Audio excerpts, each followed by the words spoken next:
বিশ্ববাজারে NEET পোশাক বিক্রির প্রতিযোগিতায় পিছিয়ে পড়ছে বাংলাদেশ, যার কারণ হিসেবে চীন ও ভারতীয় পণ্যের আধিপত্যকে দায়ী করছেন উদ্যোক্তারা।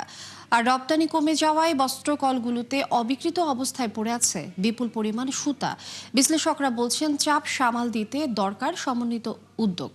রাকিব হোসেনের রিপোর্ট। দেশের নিটওয়্যার শিল্পের আঁতুড়ঘর বলা হয় নারায়ণগঞ্জের বিসিক শিল্পনগরীকে। এখানেই 2 যুগের পুরনো প্রতিষ্ঠান মার্টিন নিটওয়্যার। 2024 সালে প্রতিষ্ঠানটি রেকর্ড $1,20,00,000 পণ্য রপ্তানি করে বিভিন্ন দেশে, কিন্তু পরের বছর তা নেমেছে 90 লাখের নিচে। উদ্যোক্তা জানান, ক্রেতাদের চাহিদা ও দামের সমন্বয় করা কঠিন হচ্ছে তাদের জন্য।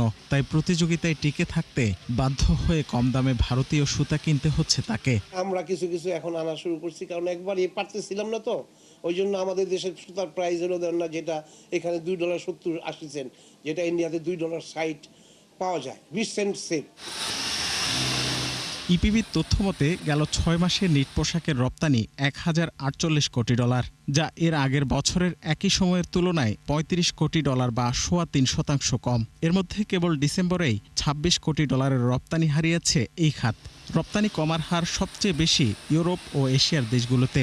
প্রতিবেশী রাষ্ট্রের এই ধরনের বিকেএমএ সভাপতির মতে বাজারগুলোতে চীন, ভারত কম দামে পণ্য সরবরাহ করায় বিপাকে বাংলাদেশি উদ্যোক্তারা। আমরা কম্পিটিটিভনেস ধরে রাখার জন্য আমরা আমাদের প্রতিবেশী দেশ থেকে যদি সুতা আনতে বাধ্য হচ্ছি, আদারওয়াইজ কিন্তু আমরা আনতাম না। কিন্তু এবং বায়াররাও আমাদেরকে ওই সুতার কম দাম সুতাটা ওই প্রতিবেশী দেশের দিকে দেখিয়ে দিচ্ছে যে ওখান থেকে আনো। এদিকে ক্রেতাদের চাহিদা পূরণে সুতা কাপড়ের আমদানি বাড়ছে প্রতিনিয়ত। গেল 7 মাসে কেবল ভারত থেকেই এসেছে প্রায় $1 বিলিয়ন সুতা। ফলে হুমকির মুখে স্থানীয় বস্ত্রশিল্প। ইনপুট করে এক্সপোর্ট আপনার কোনোদিন এই গ্রোথ আপনার সাস্টেন করতে পারবে না। তাই এখনই সরকারের কাছে অনুরোধ, আপনারা সরজমিনে চেক করে স্পিনিং সেক্টরকে বাঁচান।